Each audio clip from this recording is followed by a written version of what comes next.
Yes. Yeehaw! It is Thursday. It is 9. So, of course, UK Cowboys time. How we doing, Double C? Yeah, great. Thank you. How are you? Bearing up under it all, under the pressure, you know? Yeah. I've got to say, I was over in the next town over, and they've got a Smith and Weston sort of Western bar. And I was sitting there, I was like, I'll order the ribs. And, and it was giving me throwbacks to the Thanksgiving ribs place. Barbecue place. Yeah. Hard Eight Barbecue. Yeah, that's it. Yeah. Oh, the smells in that place. Oh, makes me miss Texas even more. I know. And I made the mistake of wearing a white T-shirt to that place. Well, it was white to start with. It was for a moment. While we were on the bus. On the bus going there, it was white. Coming back, various colours. Yes, so we are here. It's another draft show. We're going to talk some bits and pieces that have cropped up this week, go through some of the news, give you some things to play with, some information, and we'll see how that goes along. Give you some what you reckons or would you rathers, whichever way you want to go there. So, yes, but we'll start off first of all with the big news.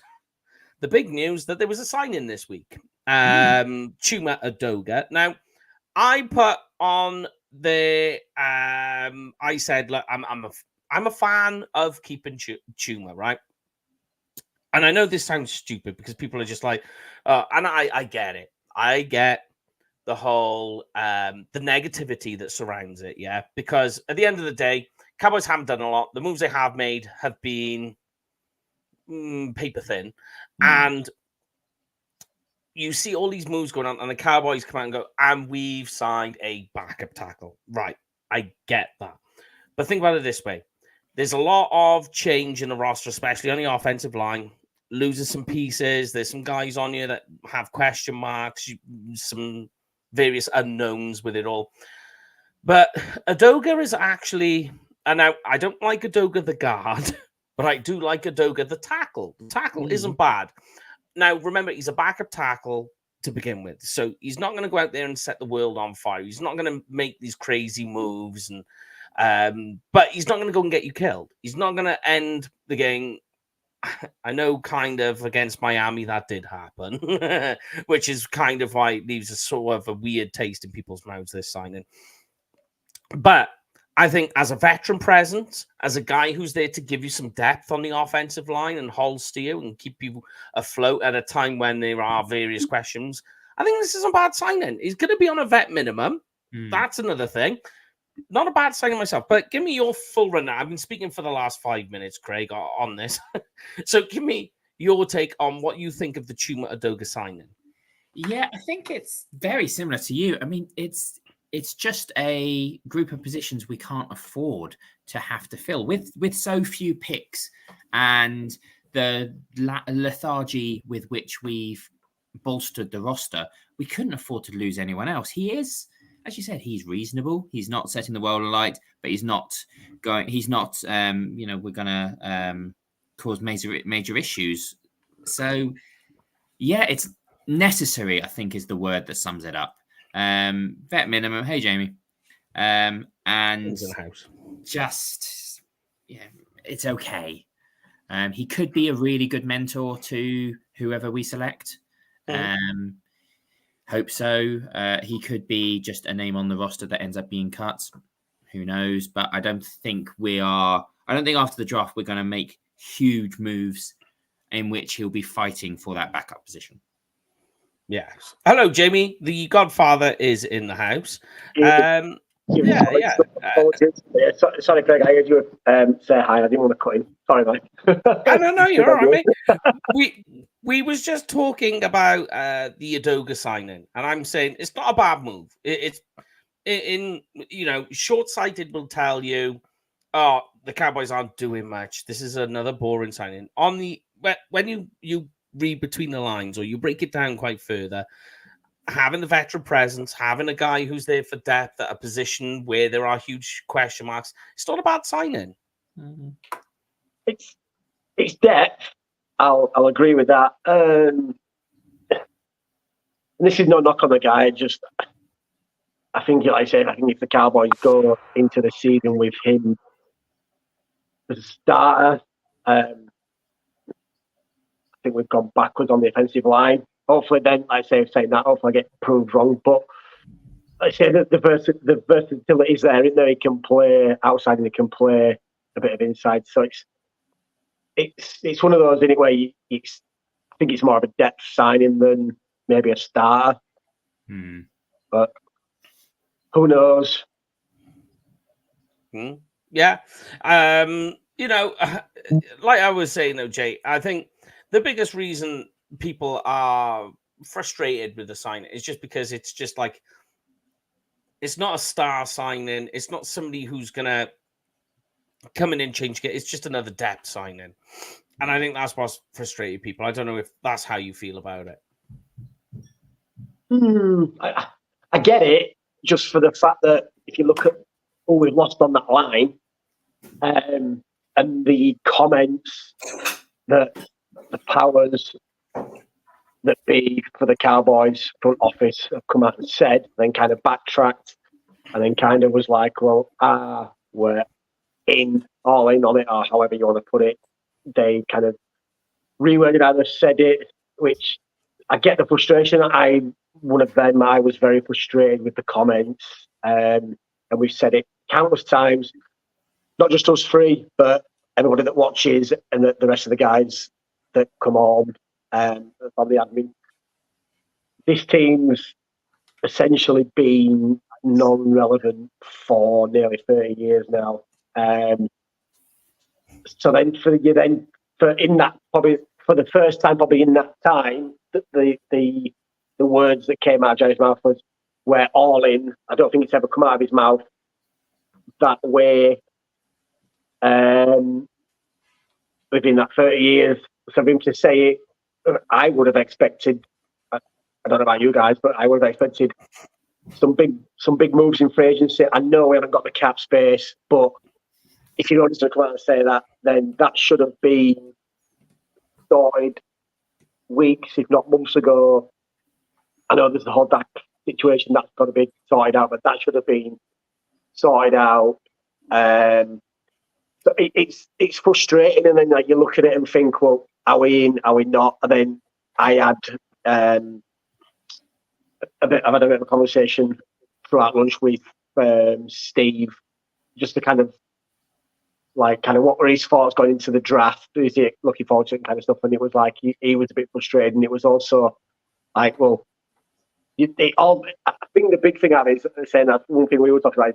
It probably swings back around to the whole Dak situation. If you're all in, regardless of what we think, and I've been saying, look, yeah, I don't think he's the guy to take us forward, but at the end of the day, it's Jerry and everybody. Now, if Dak's the guy to take us forward, get the contract done, get it out of the way, start bringing players in, start making moves to show that you are. If Dak's not the guy, is it then Jerry's hoping? And I'll say what I mentioned to Steve. Is that then that Jerry's hoping that we suck this year, and that's why we're not making these big splashes so we can get a high draft pick? Because next year's draft class looks at the minute pretty good as well. And does that mean, so is it like this? I'm assuming, being a Texas fan, that Quinn Ewers is going to come out next year. Is it that Jerry's maybe looking at saying, look, this kid's a pretty decent quarterback. We could reset the Cowboys quarterback market and go with a rookie from next year. So I don't know if it feels like one of these off seasons where we don't know what direction this team's going, even though the ownership have said we're going in one, and it clearly looks like we're going in another. So it's just a headbanger. And I just rambled on for a bit there, sorry. No, I think there was a really good point in there, and that because the question mark is deliberately being left there in terms of Dak and in terms of all the others, and has only been bolstered by the inactivity over the last few weeks, is the reason that we've seen people leave, not because they've had a good season and moved on, but because players inside the locker room are saying, well, hold on, we've got this set of words and this set of action, and we don't know where the future is for our QB, for our of our whole team, I don't want to go down with a ship that's being left to sunk, is the reason we've seen people move on, and that includes Dan Quinn, because they're like, we can see behind the all-in words and actually see that this is a ship that's just being pushed out to sea, and we don't want to be the last ones on board. So our re-signings just kind of steady as she goes as the ship goes down? Yeah, valid point. I mean, Jay, you want to retort, or should we move on to the next question? No, I totally agree with what Craig's saying. There's always that thing that it's like everything in life. There's our version being fans, then there's obviously the version that comes out in the media and the leaks, etc. But then there's obviously the true version. So there's always, as you probably say, 3 sides to every story there, and you can only go by what you see and the conversation you have. But at this moment in time, I'm not confident going into the season, and that's saying something. That's the first time I think I can remember being a Cowboys fan. I'm not looking forward to going into this season because I said to you guys a few weeks ago, I personally think we're the third strongest team in the NFC East going through where we went last year. I know people are going to think differently, but that's just how I think at the minute. But who knows? Maybe a good draft can change that opinion. Yeah, I think if we do something in the draft, I think it's less about the picks, but if we do something, if we trade back and get more picks and replenish things, then that shows a commitment to the future.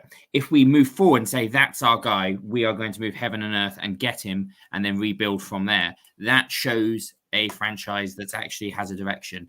If we just sit and stick and see who falls to us, and then do nothing about the fact that we've got less draft classes. If it's more steady she goes in terms of the draft, then I think that shows a franchise that's just apathetic. And you're right, Jamie. This is the first season I've had in a while where I've thought, is there something going on that we're not being told about? Are we going to be given a bad season rather than have a bad season? Yeah, and I think, like I said, I'm not to kind of go back to the quarterback situation because I know we have them about it, but it seems like the move, and this is no disrespect to Trey Lance, but it kind of seems like the Cowboys jumped the gun a little bit, so to speak. I know Jerry were a fan of him coming out of the draft originally, but if you look at what the Steelers gave up to get a QB, and they've got 2 decent QBs. I know Russell Wilson's on the wrong side of an age when you were obviously when players start to think considering retirement. But then they brought in Justin Fields, who, to be fair, wasn't helped by the Bears. I don't think he was a bad quarterback. Yeah, he just wasn't helped, and it was like, why did we give up a 4th for someone that essentially the 49ers were ready to chuck out the door? They were obviously licking their lips. If we'd have held off, we could have got Justin Fields. And it's like, well, yeah, we've got that next year. You've got then that 5th-year option if you wanted to use it. Whereas with now paying someone $5 million next season. And is he really going to push Dak? I don't think he is. Is he going to see the field? Mop up time, garbage time in pre-season. That's always where you're essentially wasting $5 million when you could have, like you say, you could have had someone like a Cooper Rush back or gone and got someone a little bit different. Because some of the moves are a bit head scratching. Yeah. Yes. Yeah. No, some of them have been. But here's one for you, right? So obviously Adoga is back in the building. And it seems a kind of an obvious question, but it's going to lead to another one. But does Chuma Adoga, the signing, this is the obvious question, does it mean they are free to not have to draft an offensive tackle in this year's draft? No, tackle or guard. I wouldn't even go center early. Tackle or guard needs to be number 1 pick. Whether you move up a few, whether you drop back a few, it needs to be. And you need to rebuild the Great Wall of Dallas. Jay? if you'd have asked me this question maybe a few weeks ago, I would have probably said, yeah, offensive tackle or maybe centre. But I think kind of as the draft draws a little bit nearer and you see moves being made, and then you kind of think outside the box a little bit. And what I mean by that is we had a conversation the other week, Mike, where I was like, yeah, offensive tackle, it's got to be the line. And then you was like, well, actually, think of it a different way. And what about wide receiver? Because we've not really got another really big defense. So then you kind of think, when you get everyone else's opinion, you think, actually, I've not thought of it that way. And I think the one thing about this draft that intrigues me a little bit that is it's got quite good depth on the offensive line. Yeah. So although it wouldn't surprise me if the Cowboys went offensive line, but it also wouldn't surprise me knowing that the depth is there. I think you've definitely got to come out of the draft with at least one offensive lineman. I would even maybe say too, like you say, maybe not so much trade back out of the first round, but trade back a couple of spots to pick up some extra picks, and then use that wisely. But I think with the being in the position where it sucks in terms of the timing, because we're going to obviously step quite late than the usual, but it's not so much predictable. And I mean that in terms of look at the year we drafted Zeke. It was pretty nailed on early on who would take Zeke if he was there. I think it was a 4. But being that far back, you kind of relying on the 4 to 4 your way, are you? So it's a bit more intriguing to see because we're so far back. But I wish it would have been a lot more simple because we could pick off the board early. And be like, let's reset for Friday night, Saturday morning, and then we can address the rest of the draft and let that fall rather than have to be at the mercy of everybody else's draft board as the night wears on. Yeah. Okay. So here's why I asked the question. Let's say right now, for argument's sakes, I can't see this happening. I'm with you guys. I think offensive tackle, center are going to be some early picks in this year's draft for Dallas. Yeah. They're not able to go best player available. They need to go and select these positions of need and go out and grab these. So, I mean, they just don't have the capital to be playing around with BPA. Yeah. So let's say, for argument's sake, just as for the sake of conversation, the Cowboys don't end up drafting an offensive tackle until day 3 of the draft, right? So he's a guy that's going to come in. They like some certain traits. They've gone after center, linebacker, wide receiver, defensive tackle, edge, cornerback. They take these. They've gone and sorted these positions first. Now they're on to offensive tackle, knowing that the position is deep, and we're into day 3. The guy, though, that they take isn't as good as Chuma. So would you be happy if that was the case with Adoga being your starting offensive left tackle for next season? I'll let Jamie go first. Oh, Jamie's gone. Oh, no, gone completely. I think it probably would have to come down to competition in off-season, in the preseason.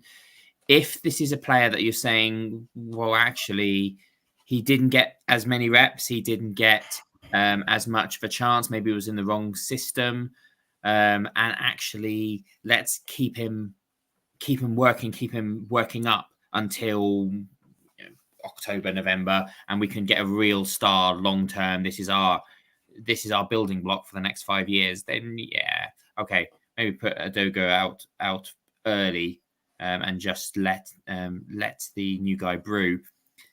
But if you're picking him 4th and you're going, well, he really 4th round, and you're thinking he really should have gone earlier. He's just fallen for other people's boards reason, and we're lucky to get him. Then technically he's a day 2 pick we stumble across. So let's use him. Let's let him mature with experience on the line. Most of the times I prefer it to be we got lucky enough, and we're going to use him from day one. But it's all down to what the coaches see. True. Yeah. Yeah. I mean, like, if that was the case, my argument to that one, to my hypothetical, would be that if we're getting offensive tackle late in day 3, it means then we must have solidified ourselves in some other key positions. So that's going to help itself. So that means that really Adoga needs to be out there as a guy who just needs to do enough to not break the team. And I think that's the type of guy that he is. Would I be happy with it? Not really. But I'd be obviously happy about the fact that they would have covered themselves in the other positions. And you would expect with those guys to be some kind of game changer. So I'd be expecting like a pass rusher or a wide receiver or the center, like say if it was Graham Barton in the first. So I'm kind of like, okay, this is what you've done. So you've taken Barton. We've got Smith as our guard and Adoga's the left tackle. Okay. But we've also got, for argument's sakes, Cooper or Colson, Wilson, maybe, which we'll get to in a moment. Would be one of the linebackers. We've got Blake Corum as our running back. So I'd be happy that okay, that's what we've done. That's how we've solidified ourselves. Then we've got to day 3 because there's no 4th round pick.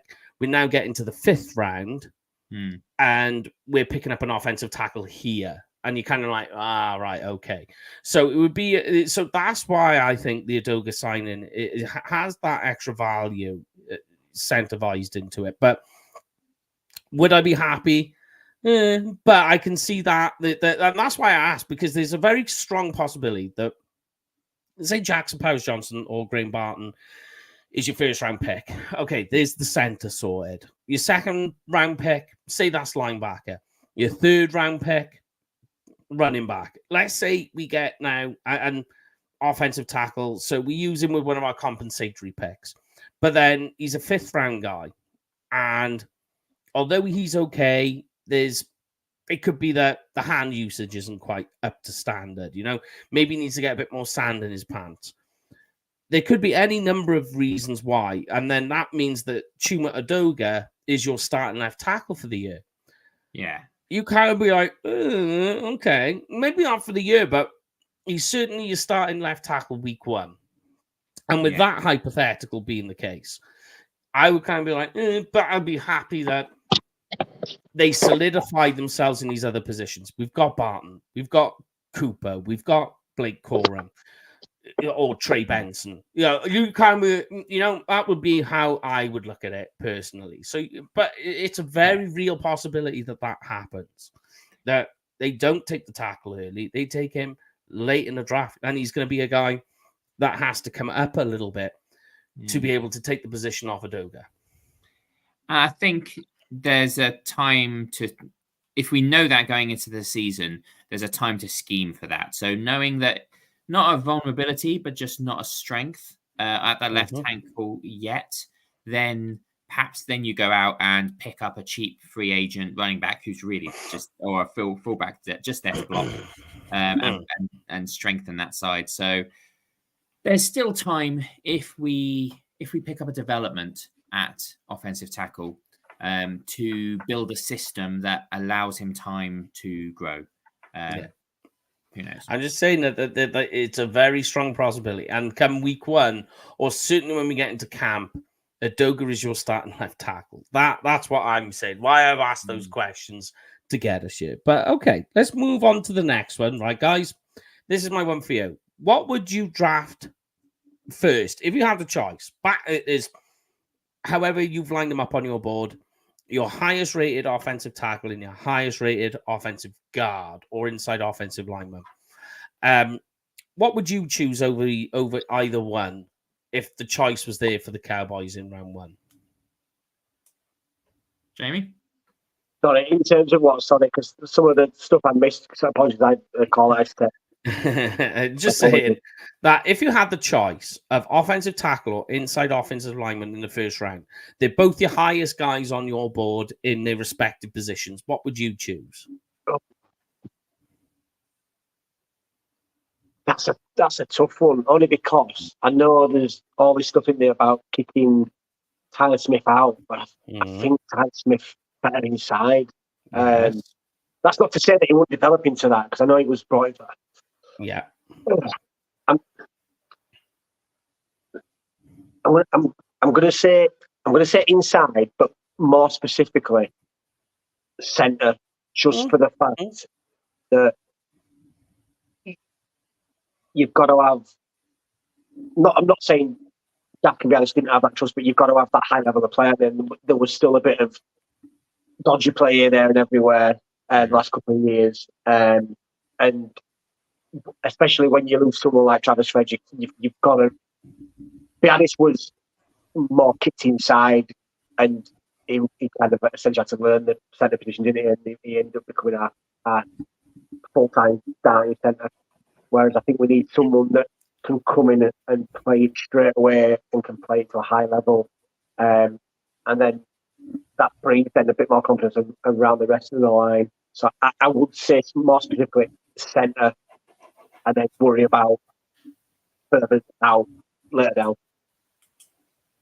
Yeah, that timing, you're right. It's critical. And if we get someone who is high on our board, who you can say, yeah, day one through however many years, injuries allowing and development, whatever, he's going to be the core for Dak, and particularly if we sort out the Dak thing, then that can be a really strong combo. The more I look at, the more I like Barton, and I think he could be a really good one there. I do think that there's some good, not great centers that can be that piece that could beat out Hoffman. Probably would have beat out Biadish if he'd stayed. Sort of Cedric Van Pran. There's another guy. Well, someone else. I've been doing far too many of these mock things online. But at centre, yeah. I'm trying to think. So I mean, if you go, could it be Bo LeMay, Zach Frazier? But I think he's going to go sort of top end of 2. Yeah, I think we could pick up those. I personally would go tackle. I think there is a difference between the top 5 tackles and the ones further down. That if we probably going to hit running back or linebacker with tackle at 2, then there's a big drop by the time you get to back end of 3. Then you're starting to look at development guys. Whereas I think the interior that you can get at round 3 is better than the tackles you can get. So I'd probably unless we're double dipping in 1 and 2 with the O-line, I'd probably go tackle. Yeah, no, makes perfect sense. If for me, yes, but the reason I'm asking this question is a sneaky way of finding out from you guys whether you thought Smith was guard or tackle. So I'm in the agreement. I think you don't mess around with Smith anymore. You leave him there at guard. Yeah. The team had ample opportunity last season when the left tackle position was wide open with injuries, where they could have kicked Smith out. They could have put him out there and said, right, let's put him at left tackle. This is our left tackle of the future. This now is a year for him to develop at the position. This is how it's going to go. They never did. They kept him very specifically at left guard the entire time. They rotated that left tackle position as really quite a bit through injury. And they ended up finding some guys who can actually play tackle quite well through the process. So they had a chance. They didn't. What did we get? We got a left tackle who, among starting offensive linemen last year, had only 1 sack, which is some of the lowest, or it was the lowest, and only allowed 17 pressures. That's 1 pressure per game. So as a guy, and as well, when you think about the run blocking, I would say last season, I would say that Smith was probably the best run blocker on the team last year. So why would you want to mess with that? I just don't think. like, you know, we talked about it in his rookie year. Oh, you don't want to mess around with the development. You don't want to move him back and forth, back and forth. Now, all of a sudden, we want to move him back and forth. Now, all of a sudden, we want to move him from a position where he's become very strong, you know, he's solid at. We're about to lose or about to have a tackle, which could be Brock Hoffman. And now you want to move a guy who's extremely solid next to him away, further away. Like, if you're going to put Brock Hoffman in at center, or you're going to put a rookie in, what better way for him to learn and develop than between Zach Martin, who's a very, you know, we all know who Zach Martin is, and the future of Smith. You put him between those pits, you're going to have a very, very, very solid center very quickly. He's going to learn. So why do that? And I'm with you. Go get a tackle. The tackles this year are extremely talented. There are some guys, if you take them in the first round and you drop them into left tackle, they're going to be a extremely viable left tackle that very well could make a Pro Bowl in their rookie year, because some of these guys are that good. So why not do that? Why not play off what is the best talent and go down that road? Yeah. Can I just throw a spanner in it, only because of what some of Craig said about double dipping? Yes. Just to see if the thought of it said. So we all know, obviously, there's issues at offensive line, but also just as an issue, just as, or if not, maybe more of an issue with running back. So when you say double dip, would you thought, so if, I don't know, say for instance, if Jonathan Brooks goes off the board early on day 2, and at 58, would you pull the trigger on someone like Trey Benson or a Blake Holm? Yep. And in terms of, so you're not risking losing potentially both of them before round 3? No. When I taking them? round 3, round 4. With a running back a little bit later. Yeah, if the sweet spot for the running back is round 3, round 4, right? Yeah. Obviously, we don't have a 4th round pick, so it would be round 3, right? If it becomes a position where you're overreaching on their board, or in my case, if I'm using my board and I can see them overreaching in round 3 for a running back, yeah, then I'm just going to hold out and wait, because there are guys on day 3 that could work quite well, that will fit what you can do. Just in that sense, like, you know, like the running back from Marshall, Rasheem Ali, you're going to get him in the 5th round. There you go, perfect. And he's a guy who you can put in and he can play. Had a pretty good Senior Bowl. Yeah, I don't think our desperation should drive us. I think that the 3rd round, if Brooks goes, then there are 3 or 4 others, and I don't think there's enough RB hungry teams out there to take them all off the board. So I would hope, even at the end of the 3rd, even knowing we don't have a 4th, I would hope they hold their nerve. Who knows?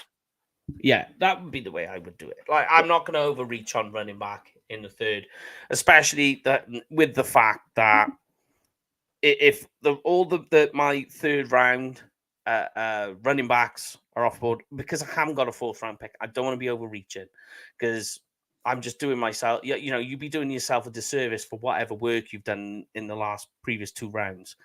So yeah, just wait, hold out, go to the 5th round, get somebody there. That's how I would do it. But talking of something, we've got a hypothetical here from our very own SBM.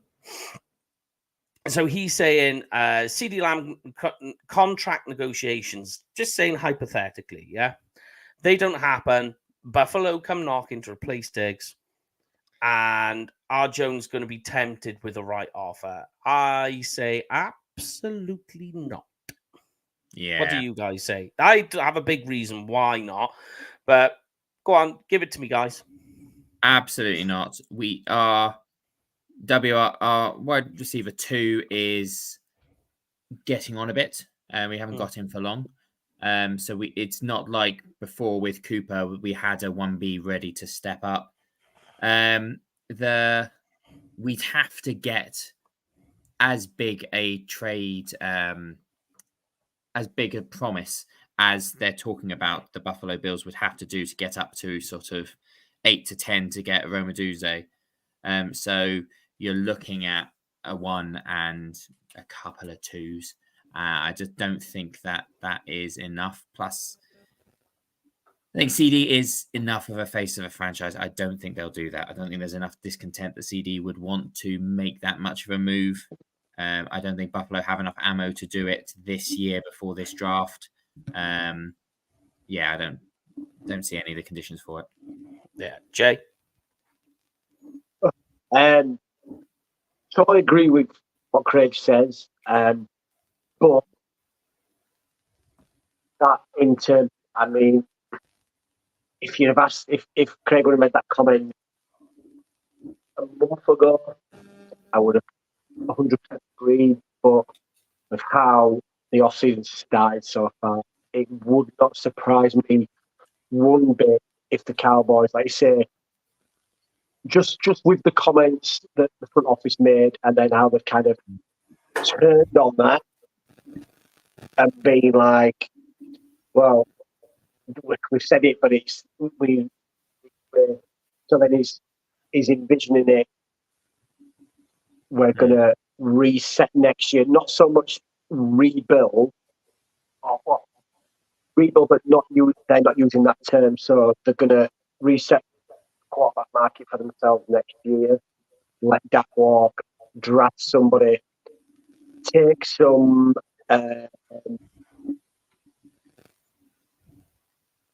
Take some draft picks for said player, like you said, said player in this occasion, CD Lamb, because you know you're going to get a bit of a haul for him, and then that means you could then look at this year maybe taking someone like Xavier Worthy a bit later on, or taking someone in the second round.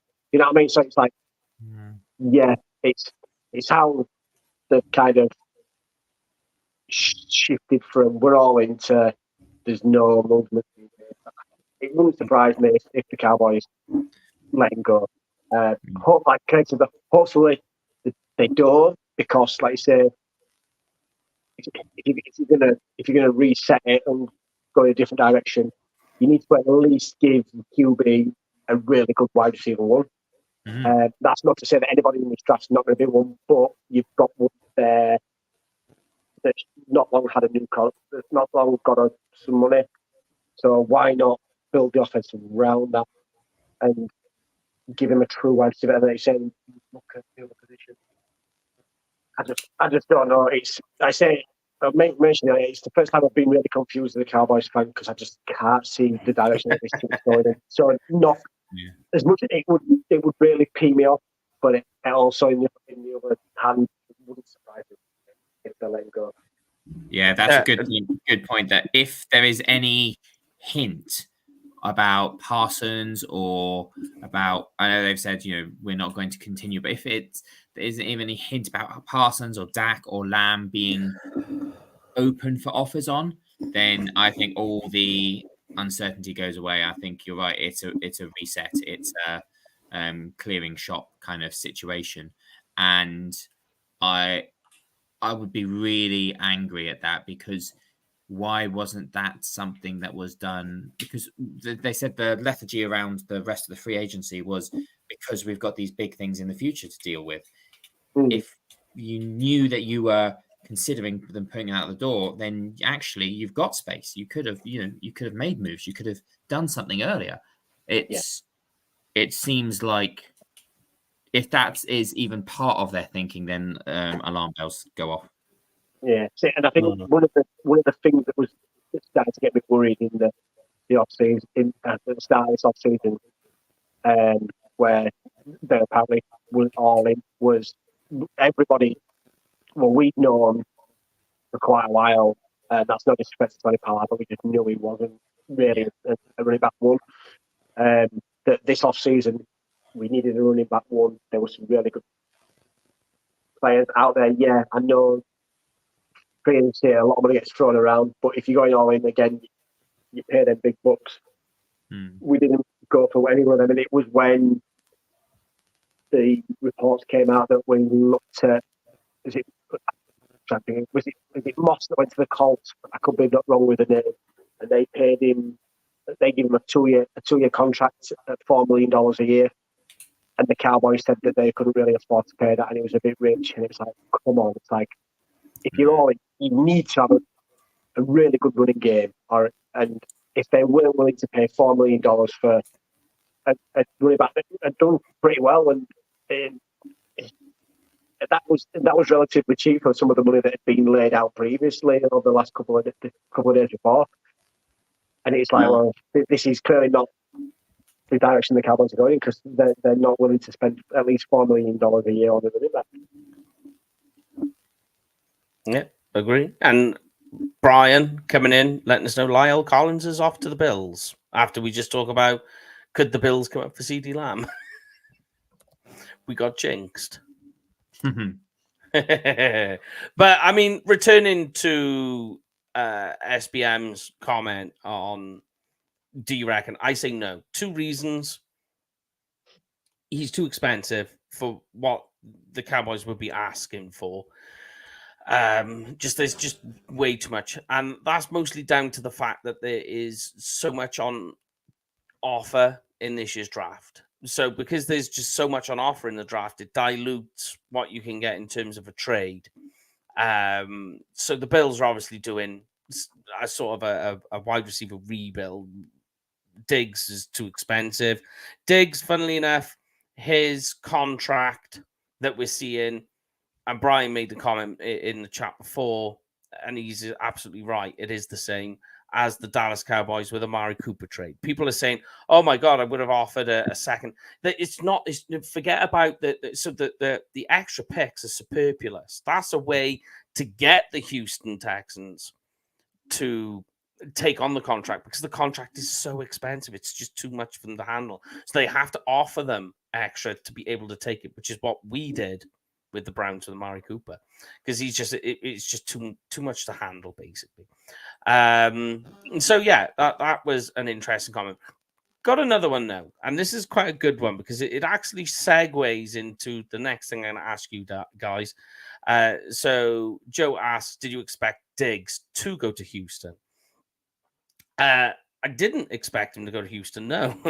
But ironically, if there was any team that could take on a player's large contract for the cap, it would have been the Texans. People keep talking about the moves the Texans are making right now. Yeah, it is impressive, but it's because they've got so much in cap that they're able to play with it, and that's why Diggs went there.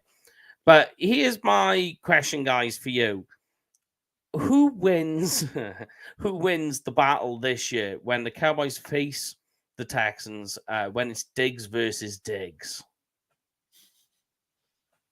I think, not to jump in too quick, but I think Trayvon wins it. But to be fair, I think you should ask this question the week before the week of the game, just so we can kind of look back. But I think as the offseason is progressing, I think overall, I think the Texans win the game. I just think that they're better built at the minute than us all around. They've got a brilliant head coach that's obviously instilled a very good philosophy on the team. So I was watching some of the stuff, some stuff on NFL Network and around social media earlier on. Clearly they won the quarterback draw from the draft. They got not saying that Bryce Young was an awful quarterback. He got into an awful situation, but I just think CJ Stroud fits their system perfectly and great for them. But some of the draft moves they made, even though they'd only just drafted him. So I think, was it the wide receiver that they drafted a little bit later on? They actually consulted with CJ Stroud about it, and some of the options. So I wouldn't be. I agree that it's probably they've made this move a lot of cap space, so they've taken on some draft capital to do that. But I also think they were that by CJ Stroud as well, to say, look, we're thinking of doing this. What do you think? because he's clearly the face of that franchise for a good long time. So Yeah, you're going to do that, and that's like I say what you would assume that the Cowboys would maybe do. Dak, if Dak's the guy, they would go out and say, "Look, we're looking at this guy, that guy. What is your thoughts?" Who knows? It's always very cloudy around the Cowboys. yeah, very similar. So if we took, ignoring the couple of games before Trayvon went down, if we took Trayvon the year before, his breakout year, versus Stephon last year, Trayvon should shut him down. I think the Bills' issues in the start of the year weren't really a Josh Allen issue. They were a receiver issue more than anything else. And almost as they prioritized the running game and put Stephon on ice is when the Bills started that miraculous recovery. Yeah, Texans are loaded up and know that they're on a clock in terms of on a rookie contract with someone who could be very, very good, like Bengals with Bengals in the second year with Burrow. Yeah. Great quarterback, dropped into a great situation and made the Super Bowl in their second year. So Stephon seems like a sign that the Texans are saying, we're not coming for the division, we're coming for the Chiefs. And we're going to load up with everything that we could to win a shootout. Again, Dallas recently aren't there to win shootouts. And all the signs are that we wouldn't win a shootout. So Trayvon might win the MVP of the game, but I don't think Cowboys win the game. Yeah, I'm with you there. All right. So let's finish with this last question, guys, and then we'll start shutting this down and getting out of here. Here's a good question for you. Out of Parsons, CeeDee Lamb, and Dak, who's the one player out of those they absolutely need to sign? So hit me with who you think out of those top three the Cowboys need to sign, like who's number one priority, essentially. It's interesting because all three fell to us. All three weren't probably weren't they were the BPA. They weren't our top of our board. They weren't who we went into that draft looking for. Yeah. I'm trying not to think about the Green Bay game because none of the three had their day there. True. I think CD is excellent. I think Parsons can be a wrecker. I don't think they can change the momentum of a game or take a team on their back. I think for the intangibles, it's Dak. But the fact it's difficult to replace a quarterback with those intangibles and with that skill set, it's Dak. I think the market isn't there for that Dak's level of QB without a history of injuries and huge contracts and whatever other kind of baggage they're coming with. Whereas I think you can chop and change the other two if, God forbid, we lose them. So for me, it's Dak, and that's probably quite unpopular. No. Go on. I'll give you mine in a moment. But Jamie, go on. Hit me with it. The Godfather. Micah Parsons, without a doubt. Skill level. Lamb is a legit wide receiver one. He is a huge threat to the Cowboys offense.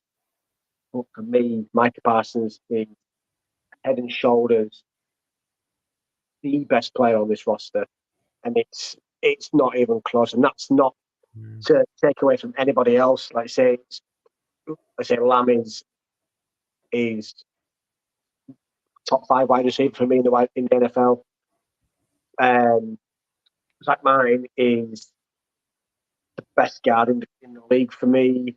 Trayvon Diggs top 3 cornerback in the league, but it's just Parsons is just phenomenal. He's got better year after year. Teams struggle to slow him down. He sets the tone for how the defense plays. When he's not played today, you've seen how the defense struggles. It would, if I had to lose two, I'd rather lose Jack than lose Parsons, and to build that defense around him. Yeah, I mean, all of that, absolutely. I think the only uncertainty I have, and we're seeing it more and more. What was it? He went from sort of week 5 to week 12 without a sack, and we were watching and we were screaming, and all the chat groups were on fire. And it wasn't because he was so dynamic; it was because he was being held and them not calling. So the only thing I wouldn't be sure about is Parsons is that player. And unfortunately, the way the league is moving, they don't want sacks as much. They don't want him to feast. I definitely feel that he's being held back by the rules and the officiating and the way the game is from being. I think he is top 5 defense player, full stop, in the league. I think his potential is being held back, and so it's frustrating. He is he's probably the best player on the team, but in terms of can we lose him and replace him and the team have a shot, I think because he's being ruled out of the game, it's unfair on him, but he's less impactful because the scheme works against him. Yeah, I mean, he is how I look at it, right? Wide receivers in the draft are abundant. They're easy, so that replaces Lamb. Pass rushers, they're also abundant. They're easier to find. Quarterbacks are a lot harder to strike on. We see time and time again first-round quarterbacks failing for a number of reasons. And there's one major reason why they fail, which I think is unfair to rookie quarterbacks. But there we go. That's the beauty of the beast. I think that out of the 3, CeeDee Lamb, Micah Parsons, and Dak, out of those 3, you sign Dak as your priority. And I'm also remembering the days after Troy Aikman. And so those years after Troy Aikman still give me PTSD to this day, where we went through a range of quarterbacks. I mean, some of it was sickening, and it was terrible to watch. And you talk about having, say, a very decent pass rusher or a very decent wide receiver. We lost those guys. We had those guys. We had really good pass rushers and wide receivers, and we lost them because we didn't have a decent quarterback. So he would be the one I would want. Whether the team decides to do that is still yet to be unknown, because they just don't seem to be. They seem to contradict themselves in comments week by week that we have no discussions with Dak on a contract, and then by the end of the week it's Dak's our guy, and you're like, well, which is it? Which way are you going? How I feel it's going is I think they're going to sign Dak to an extension after June 1st. That's how I think it goes. And then the money that you save on the cap from the signing is what they use to sign up your rookie class that you've taken in the draft.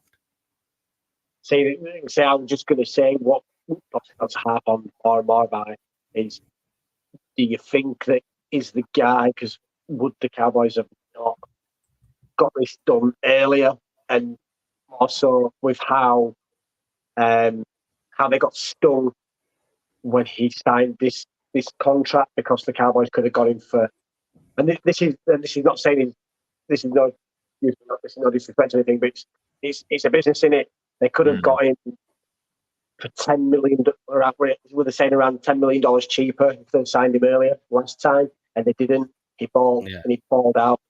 Now,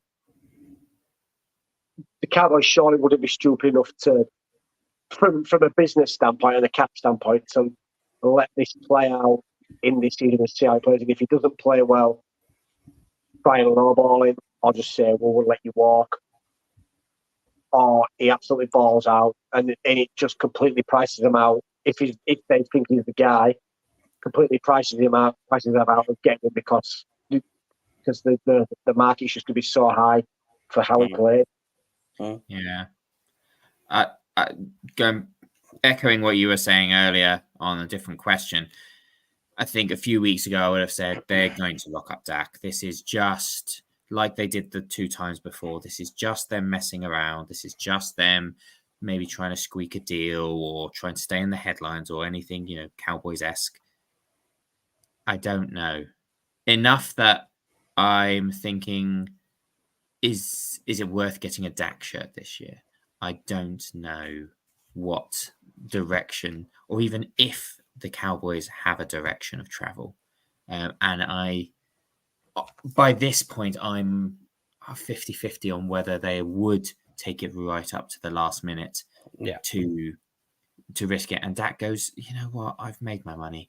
I'm going to go play cheaper elsewhere and stick it to you. It's possible.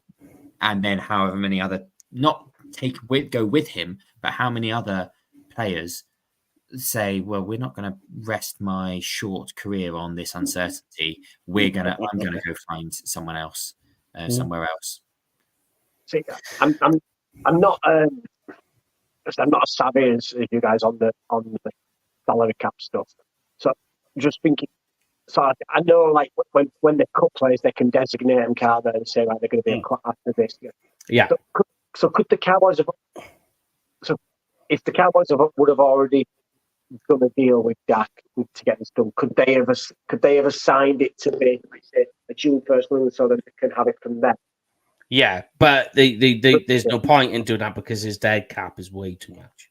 Yeah, so I mean, so I wonder if, like, say, if they could have done it that way, but. It would be pointless. The dead cap is, and you've got these void years you've got to play with beyond that as well. So they would be literally pointless making him a June one. It's just like you gain nothing from it. Yeah. But there we have it.